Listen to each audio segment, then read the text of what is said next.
ಓಂ ಶಾಂತಿ. ಇಂದಿನ ದಿನಾಂಕ 4/12/2023. ಮಧುರ ಮಕ್ಕಳೇ, ಸದ್ಗುರುವಿನ ಸಹಜ ವಶೀಕರಣ ಮಂತ್ರ ನಿಮಗೆ ಸಿಕ್ಕಿದೆ. ಶಾಂತಿಯಿಂದ ಇರುತ್ತಾ ನನ್ನೊಬ್ಬನನ್ನೇ ನೆನಪು ಮಾಡಿ ಇದೇ ಮಾಯೆಯನ್ನು ಅಧೀನ ಮಾಡಿಕೊಳ್ಳುವ ಮಹಾ ಮಂತ್ರವಾಗಿದೆ. ಪ್ರಶ್ನೆ: ಶಿವಬಾಬಾರವರೇ ತುಂಬ ಮುಗ್ಧ ಗ್ರಾಹಕರಾಗಿದ್ದಾರೆ, ಹೇಗೆ? ಉತ್ತರ: ಬಾಬಾ ಹೇಳುತ್ತಾರೆ, ಮಕ್ಕಳೇ, ನಿಮ್ಮ ಬಳಿ ದೇಹ ಸಹಿತ ಏನೆಲ್ಲ ಹಳೆಯ ಕಿಚಡ ಇದೆ ಅದನ್ನು ನಾನು ತೆಗೆದುಕೊಳ್ಳುವೆ. ಅದು ಸಹ ನೀವು ಆಗಲೋ ಈಗಲೋ ಸಾಯುವ ಅಂಚಿನಲ್ಲಿರುವಿರಿ. ನಿಮ್ಮ ಬಳಿಯ ವಸ್ತ್ರ ಕೂಡ ಸಾಯುವ ನಿಶಾನಿಯಾಗಿದೆ. ನೀವು ಈಗ ತಂದೆಯ ಮೇಲೆ ಬಲಿಯಾರಿಯಾಗುವಿರಿ. ತಂದೆ ನಂತರ 21 ಜನ್ಮಗಳಿಗೆ ನಿಮ್ಮನ್ನು ಮಾಲಾಮಾಲ್ ಮಾಡಿಬಿಡುವರು. ಭಕ್ತಿ ಮಾರ್ಗದಲ್ಲೂ ತಂದೆ ಎಲ್ಲರ ಮನೋಕಾಮನೆಗಳನ್ನು ಪೂರ್ಣ ಮಾಡುತ್ತಾರೆ. ಜ್ಞಾನ ಮಾರ್ಗದಲ್ಲೂ ಸಹ ಸೃಷ್ಟಿಯ ಆದಿ ಮಧ್ಯ ಅಂತ್ಯದ ಜ್ಞಾನ ಕೊಟ್ಟು ತ್ರಿಕಾಲದರ್ಶಿಗಳನ್ನಾಗಿ ಮಾಡುತ್ತಾರೆ. ಗೀತೆ: ಭೋಲಾನಾಥನಿಗಿಂತ ನಿರಾಳ. ಓಂ ಶಾಂತಿ. ಮಕ್ಕಳು ಭೋಲಾನಾಥನ ಸನ್ಮುಖದಲ್ಲಿ ಕುಳಿತಿರುವಿರಿ. ವ್ಯಾಪಾರಿ ಜನ ಹೇಳುತ್ತಾರೆ, ಇಂತಹ ಮಹಾಬುದ್ಧಿಹೀನ ಕಡಿಮೆ ಬುದ್ಧಿ ಉಳ್ಳವ ಯಾರು 1,000 2,000ದ ವಸ್ತು ತೆಗೆದುಕೊಂಡು ನಮಗೆ ಚೆನ್ನಾಗಿ ಧನ ಕೊಟ್ಟು ಹೋಗುತ್ತಾರೆ. ಏ ಭಗವಂತ, ನಮಗೆ ಇಂತಹ ಗ್ರಾಹಕನ ಜೊತೆ ಸೇರಿಸು. ಈಗ ಭೋಲಾನಾಥ ತಂದೆ ಬಂದು ಮಕ್ಕಳಿಗೆ ಆದಿ ಮಧ್ಯ ಅಂತ್ಯದ ರಹಸ್ಯ ತಿಳಿಸಿ ತ್ರಿಕಾಲದರ್ಶಿಗಳನ್ನಾಗಿ ಮಾಡುತ್ತಿದ್ದಾರೆ. ನನ್ನ ರೀತಿಯ ಗ್ರಾಹಕ ನಿಮಗೆ ಎಂದಾದರೂ ಸಿಗಲು ಸಾಧ್ಯವೇ? ನೀವು ಅವನಿಗೆ ಅರ್ಪಣೆಯಾಗುವಿರಿ. ಭಕ್ತಿ ಮಾರ್ಗದಲ್ಲಿ ಬಹಳ ಮಹಿಮೆ ಮಾಡುವಿರಿ. ಭೋಲಾನಾಥನ ಮಹಿಮೆ ಮಾಡುತ್ತಾರೆ. ನೀನೇ ತಾಯಿ ತಂದೆ. ಅವರು ಬಂದು ರಾಜಯೋಗ ಕಲಿಸುತ್ತಾರೆ, ರಾಜ್ಯ ಭಾಗ್ಯ ಕೊಡುತ್ತಾರೆ. ತಂದೆಗೆ ಹೇಳುತ್ತಾರೆ, ನಮ್ಮ ಬಳಿ ಏನೆಲ್ಲ ಹಳೆಯ ಕೆಟ್ಟದ್ದೆಲ್ಲ ಇದೆ ಅದನ್ನು ನಿಮ್ಮ ಮೇಲೆ ಬಲಿಹಾರಿ ಮಾಡುತ್ತೇವೆ. ತಾವು ನಮಗೆ 21 ಜನ್ಮಗಳಿಗಾಗಿ ಮಾಲಾಮಾಲ್ ಮಾಡುವಿರಿ. ದಳ್ಳಾಳಿಗಳಿರುವರೆಲ್ಲ ಅವರು ಅಲ್ಲಿಯದು ಇಲ್ಲಿಯದು ಅಲ್ಲಿಗೆ ಮಾಡಿ ಕಮಿಷನ್ ತೆಗೆದುಕೊಳ್ಳುತ್ತಾರೆ. ಇದು ಹೇಳುತ್ತಾರೆ, ದೇಹ ಸಹಿತ ಏನೆಲ್ಲ ಕೆಟ್ಟದ್ದು ನಿಮ್ಮದು ಇದೆ ಅದನ್ನು ತೆಗೆದುಕೊಳ್ಳುತ್ತೇನೆ. ಯಾವಾಗ ನೀವು ಸಾಯುವ ಹಂತದಲ್ಲಿರುವಿರಿ. ನೀವು ಬ್ರಹ್ಮ ಕುಮಾರಿಯರ ಬಳಿ ಕೂಡ ಬಿಳಿಯಾಗಿದೆ. ಹೇಗೆ ನೀವು ಸತ್ತಿರುವಿರಿ? ಸತ್ತವರ ಮೇಲೆ ಸಾಮಾನ್ಯವಾಗಿ ಬಿಳಿ ವಸ್ತ್ರವನ್ನು ಹಾಕುತ್ತಾರೆ, ಯಾವುದೇ ಕಲೆ ಆಗದಿರಲಿ ಎಂದು. ಈ ಸಮಯದಲ್ಲಿ ಎಲ್ಲರಿಗೂ ಮಾಯೆಯ ಕಪ್ಪು ಕಲೆ ಅಂಟಿಕೊಂಡಿದೆ. ಇದಕ್ಕೆ ರಾಹುವಿನ ಗ್ರಹಣವೆಂದು ಹೇಳಲಾಗುತ್ತದೆ. ಚಂದ್ರನಿಗೂ ಗ್ರಹಣ ಹಿಡಿಯುವುದರಿಂದ ಕಪ್ಪಾಗಿ ಬಿಡುತ್ತದೆ. ಅಂದರೆ ಈ ಮಾಯೆಯ ಗ್ರಹಣವು ಇಡೀ ವಿಶ್ವವನ್ನು ಕಪ್ಪು ಮಾಡಿಬಿಡುತ್ತದೆ. ಇದರಲ್ಲಿ ತತ್ವಗಳೂ ಸಹ ಸೇರಿರುತ್ತವೆ. ತಂದೆ ಕುಳಿತು ತಿಳಿಸುತ್ತಾರೆ, ಇದು ನಿಮ್ಮ ರಾಜಯೋಗವಾಗಿದೆ. ರಾಜಯೋಗದಿಂದ ಸ್ವರ್ಗದಲ್ಲಿ ರಾಜ್ಯಭಾಗ್ಯ ಪ್ರಾಪ್ತಿ ಮಾಡಿಕೊಳ್ಳಬೇಕು. ನೀವು ರಾಜರುಗಳ ರಾಜರಾಗುವಿರಿ. ನಾರಾಯಣಿ ನಶೆ ಇರುತ್ತದೆ. ನರನಿಂದ ನಾರಾಯಣ ಆಗುವಿರಿ. ಸತ್ಯ ಯುಗದಲ್ಲಿ ಲಕ್ಷ್ಮೀ ನಾರಾಯಣರ ರಾಜ್ಯವಿರುತ್ತದೆ. ಅಂದಾಗ ನಾನು ಅವಶ್ಯವಾಗಿ ಅಂತ್ಯದಲ್ಲಿ ಬರಬೇಕಾಗುತ್ತದೆ. ಇದು ಭಕ್ತಿ ಮಾರ್ಗದ ಸಮಯವಾಗಿದೆ. ಭಕ್ತಿ ಮಾರ್ಗದಲ್ಲಿ ಎಲ್ಲ ಮಂದಿರಗಳಿಗೆ ಹೋಗಿ ತಲೆಬಾಗುತ್ತಾ ನುಗ್ಗಾಟದಲ್ಲಿ ಸಿಲುಕುವಿರಿ. ಭಕ್ತರನ್ನು ಕಾಯುವವನು ಭಗವಂತನಾಗಿದ್ದಾನೆ. ಭಕ್ತಿಯ ಫಲವನ್ನು ಬಂದು ಕೊಡುತ್ತಾನೆ. ಎಲ್ಲರೂ ಭಕ್ತರಂತೂ ಆಗಿದ್ದಾರೆ.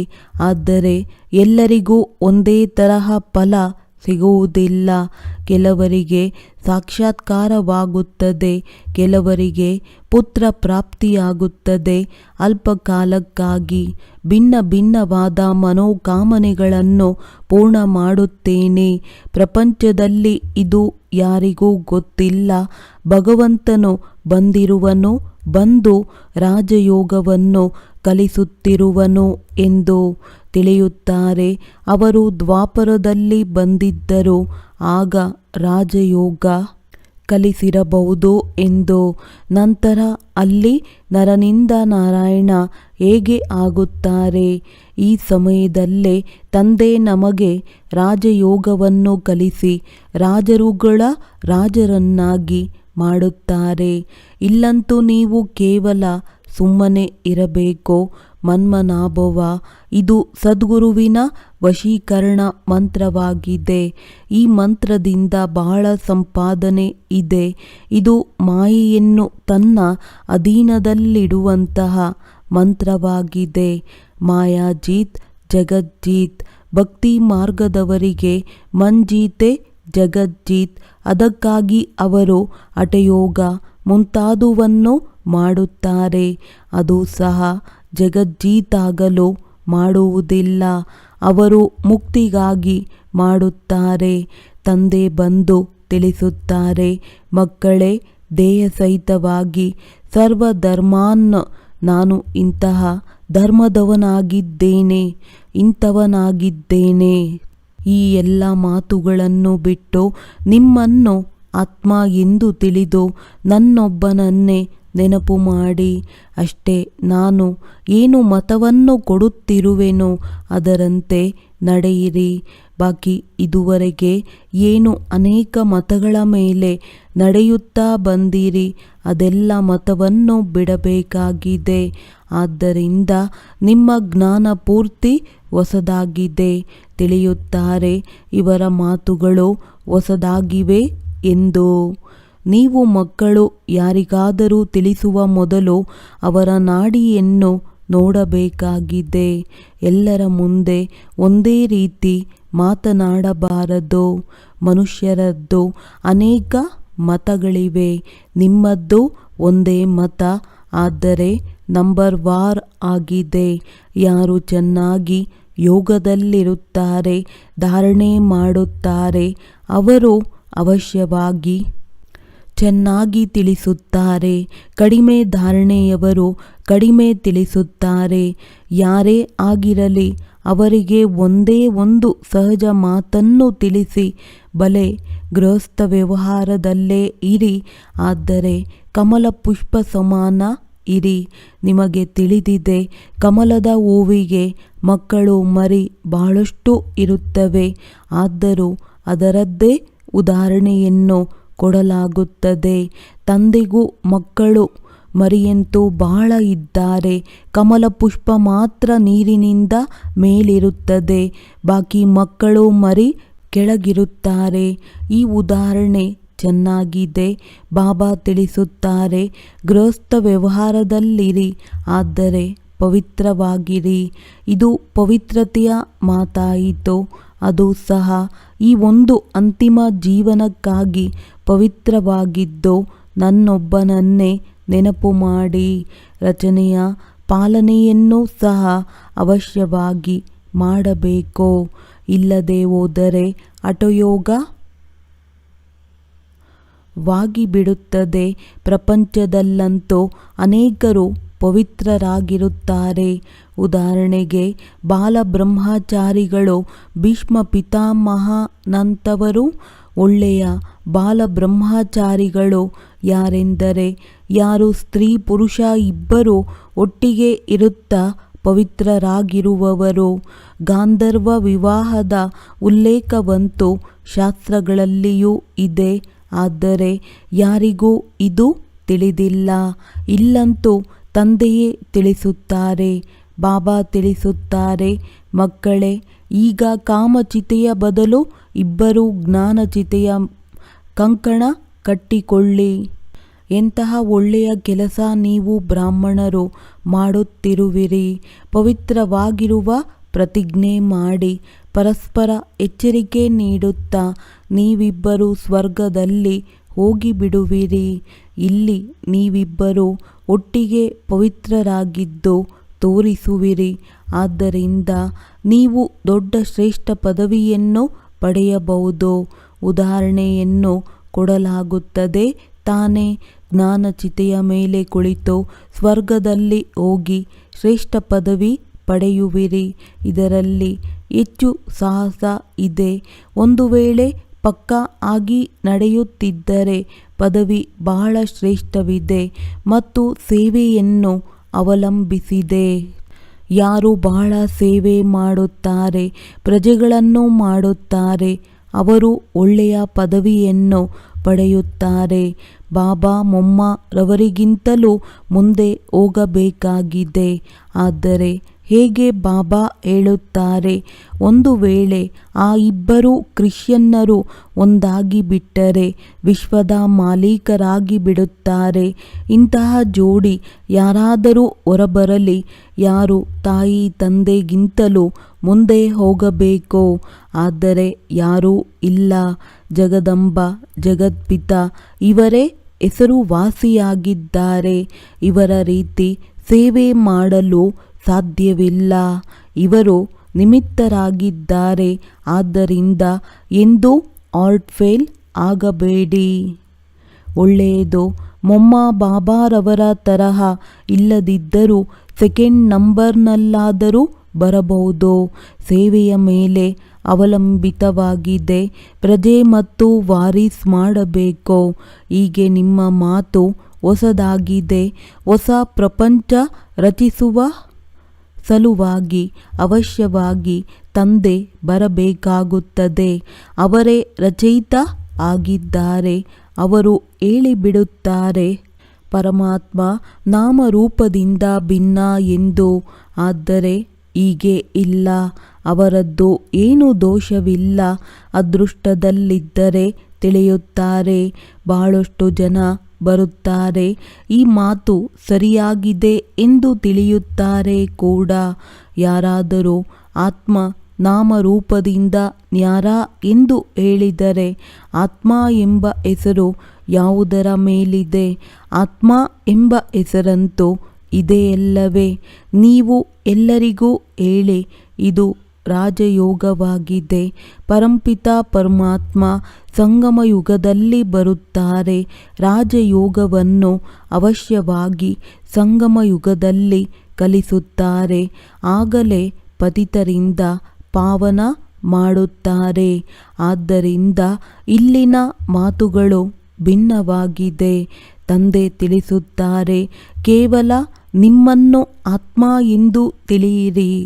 ತಂದೆಯ ಬಳಿ ಹೋಗಬೇಕಾಗಿದೆ. ಇದರಲ್ಲಿ ಪ್ರಶ್ನೆ ಕೇಳುವಂತಹ ಯಾವುದೇ ಮಾತಿಲ್ಲ. ಈಗೂ ಹೇಳುತ್ತಾರೆ, ನನ್ನ ಆತ್ಮಕ್ಕೆ ದುಃಖ ಕೊಡಬೇಡ ಎಂದು. ಇವರು ಪಾಪಾತ್ಮರಾಗಿದ್ದಾರೆ. ಇವರು ಪುಣ್ಯಾತ್ಮರಾಗಿದ್ದಾರೆ. ಆತ್ಮಗಳಿಗೆ ಯಾರೂ ಹೇಳುವುದಿಲ್ಲ. ಇವರಿಗೆ ಯಾವುದೇ ರೂಪವಿರುವುದಿಲ್ಲ. ವಿವೇಕಾನಂದರು ರಾಮಕೃಷ್ಣರ ಎದುರು ಕುಳಿತಾಗ ಅವರಿಗೆ ಸಾಕ್ಷಾತ್ಕಾರವಾಯಿತು. ಒಂದು ಬೆಳಕು ಅವರಿಂದ ಬಂದು ಇವರಲ್ಲಿ ಪ್ರವೇಶವಾದಂತಾಯಿತು. ಈ ರೀತಿ ಏನೋ ಹೇಳುತ್ತಾರೆ. ನೀವು ಹೇಳಿ, ನಮ್ಮದು ರಾಜಯೋಗವಾಗಿದೆ. ಇದರಲ್ಲಿ ದೇಹ ಸಹಿತ ದೇಹದ ಎಲ್ಲ ಮಿತ್ರ ಸಂಬಂಧಿಗಳು ಮುಂತಾದವರನ್ನು ಮರೆಯಬೇಕಾಗುತ್ತದೆ. ನಾವು ಆತ್ಮಗಳು ಅವರ ಮಕ್ಕಳಾಗಿದ್ದೇವೆ. ಪರಸ್ಪರ ಸಹೋದರತ್ವವಾಗಿದೆ. ಒಂದು ವೇಳೆ ಎಲ್ಲರೂ ತಂದೆಯರಾಗಿ ಬಿಟ್ಟರೆ ತಂದೆಯೇ ತಂದೆಗೆ ಪ್ರಾರ್ಥನೆ ಮಾಡಬೇಕಾಗುತ್ತದೆ. ಈಗ ನಾವು ರಾಜಯೋಗ ಕಲಿಯುತ್ತಿದ್ದೇವೆ. ಇದಾಗಿದೆ ರಾಜರುಗಳ ರಾಜರಾಗುವ ಯೋಗ. ಈಗಂತೂ ರಾಜ್ಯಾಧಿಕಾರ ಇಲ್ಲ. ಇದನ್ನು ತಿಳಿಸಬೇಕಾಗಿದೆ. ನಾವು ಶಾಂತಿಯಲ್ಲಿರುತ್ತಾ ಕೇವಲ ಶಿವಬಾಬಾರವರನ್ನು ನೆನಪು ಮಾಡುತ್ತೇವೆ. ನಮ್ಮನ್ನು ಈ ಶರೀರದಿಂದ ಭಿನ್ನ ಎಂದು ತಿಳಿಯುತ್ತೇವೆ. ಆತ್ಮ ಹೇಳುತ್ತದೆ, ನಾನು ಒಂದು ಶರೀರವನ್ನು ಬಿಟ್ಟು ಮತ್ತೊಂದನ್ನು ತೆಗೆದುಕೊಳ್ಳುತ್ತೇನೆ. ಆದ್ದರಿಂದ ಜ್ಞಾನದ ಸಂಸ್ಕಾರ ಆತ್ಮನಲ್ಲಿರುತ್ತದೆ ಅಲ್ಲವೇ? ಒಳ್ಳೆಯ ಅಥವಾ ಕೆಟ್ಟ ಸಂಸ್ಕಾರ ಆತ್ಮನಲ್ಲಿರುತ್ತದೆ. ಆತ್ಮ ನಿರ್ಲೇಪ ಅಲ್ಲ. ಇದನ್ನು ತಿಳಿಸಿಕೊಡಬೇಕಾಗಿದೆ. ಆತ್ಮ ಪುನರ್ಜನ್ಮದಲ್ಲಿ ಬರುತ್ತದೆ. ಪದೇ ಪದೇ ಶರೀರವನ್ನು ತೆಗೆದುಕೊಳ್ಳಬೇಕಾಗುತ್ತದೆ. ಆತ್ಮ ನಕ್ಷತ್ರವಾಗಿದೆ, ಭ್ರುಕುಟಿ ಮಧ್ಯದಲ್ಲಿರುತ್ತದೆ. ಆತ್ಮನ ಸಾಕ್ಷಾತ್ಕಾರ ಆಯಿತು. ಅದನ್ನು ಅವರು ತಿಳಿದರು. ಇವರಲ್ಲಿ ಇಷ್ಟು ಶಕ್ತಿ ಇದೆ, ಇದರಿಂದ ನನಗೆ ಆತ್ಮದ ಸಾಕ್ಷಾತ್ಕಾರ ಮಾಡಿಸಿದರು ಎಂದು. ಈಗ ಆತ್ಮವಂತೂ ಭ್ರುಕುಟಿಯ ಮಧ್ಯೆ ಇರುತ್ತದೆ. ಸಾಕ್ಷಾತ್ಕಾರ ಮಾಡಲಿ ಬಿಡಲಿ, ಇದರಿಂದ ಏನು ವ್ಯತ್ಯಾಸವಾಗುವುದು? ಆತ್ಮ ಖುದ್ದಾಗಿ ಹೇಳುತ್ತೆ, ನಾನು ನಕ್ಷತ್ರವಾಗಿದ್ದೇನೆ. ನನ್ನಲ್ಲಿ 84 ಜನ್ಮಗಳ ಪಾತ್ರವಿದೆ. ಒಂದು ವೇಳೆ 84 ಲಕ್ಷ ಜನ್ಮವಾಗಿದ್ದರೆ ಇಷ್ಟು ಸಂಸ್ಕಾರವಿರುತ್ತಿತ್ತು. ಅದರಿಂದ ಏನಾಗುತ್ತಿತ್ತೋ? 84 ಜನ್ಮ ಒಪ್ಪಬಹುದು, 84 ಲಕ್ಷ ಜನ್ಮ ಒಪ್ಪಲು ಸಾಧ್ಯವಿಲ್ಲ. ಈಗ ನಾವು ಪಾವನರಾಗುತ್ತಿದ್ದೇವೆ.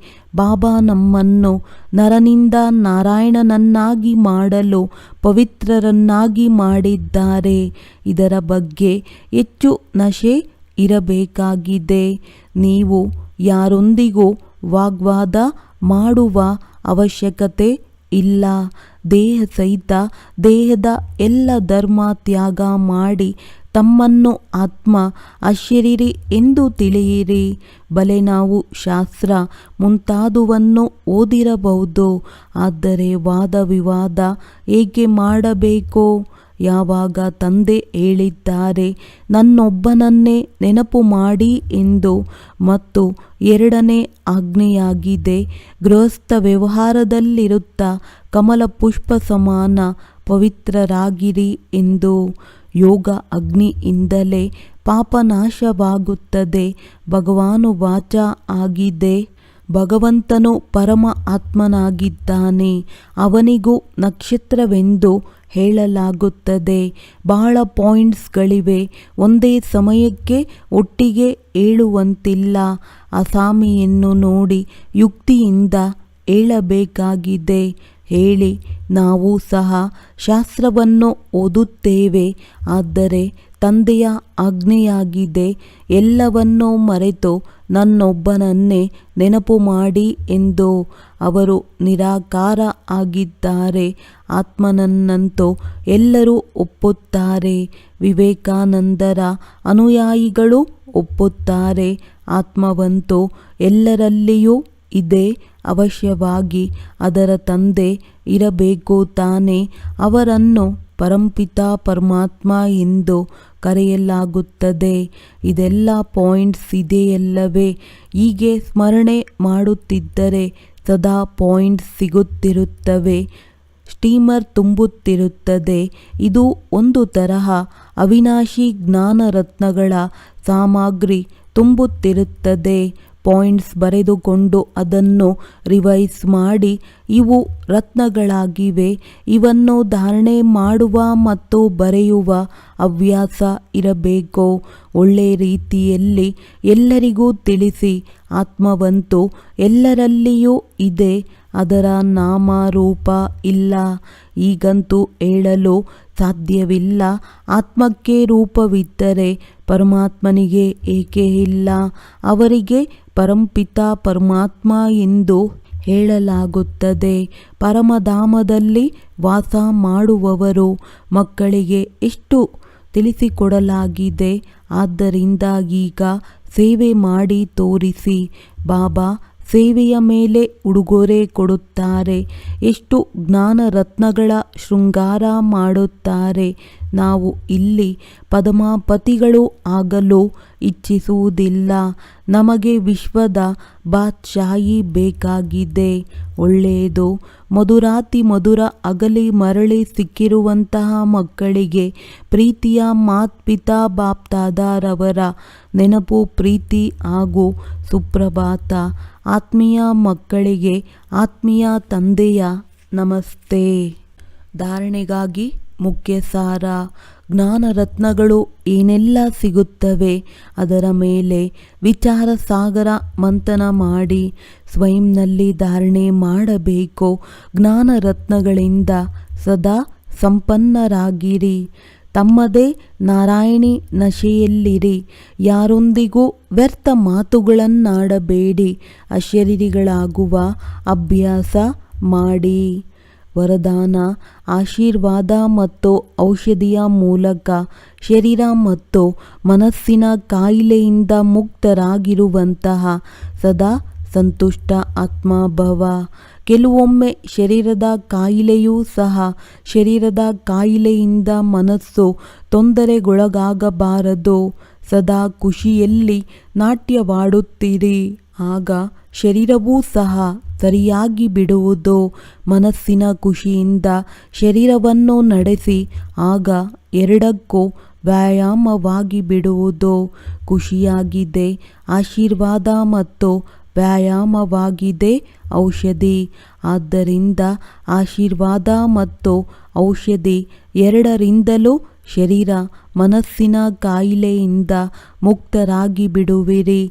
ಖುಷಿಯಿಂದ ನೋವೂ ಸಹ ಮರೆತು ಹೋಗಿ ಬಿಡುವುದು. ಸದಾ ತನು ಮನದಿಂದ ಸಂತುಷ್ಟರಾಗಿರಬೇಕೆಂದರೆ ಹೆಚ್ಚು ಯೋಚಿಸಬೇಡಿ. ಅಧಿಕವಾಗಿ ಯೋಚಿಸುವುದರಿಂದ ಸಮಯ ವ್ಯರ್ಥವಾಗುವುದು ಮತ್ತು ಖುಷಿ ಕಳೆದು ಹೋಗುವುದು.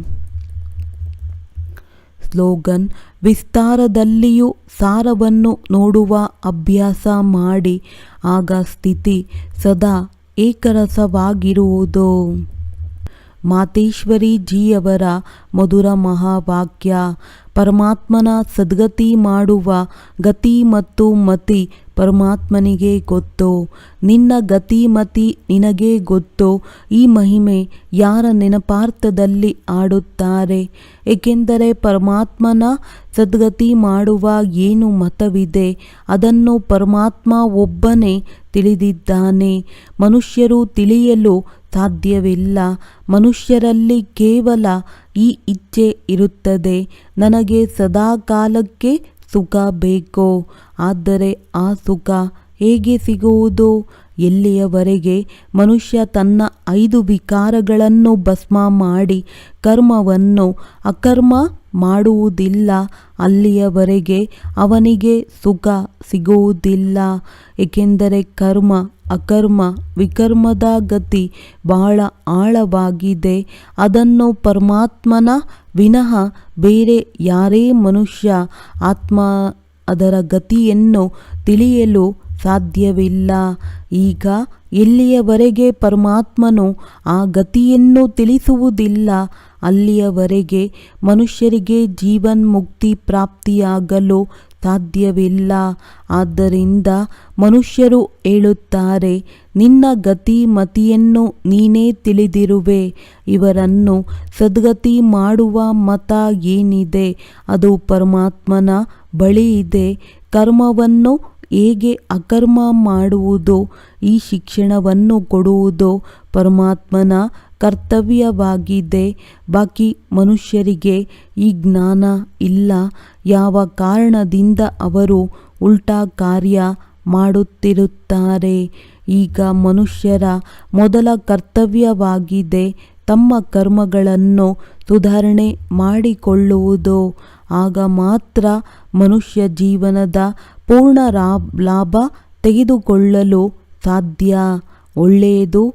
ಓಂ ಶಾಂತಿ.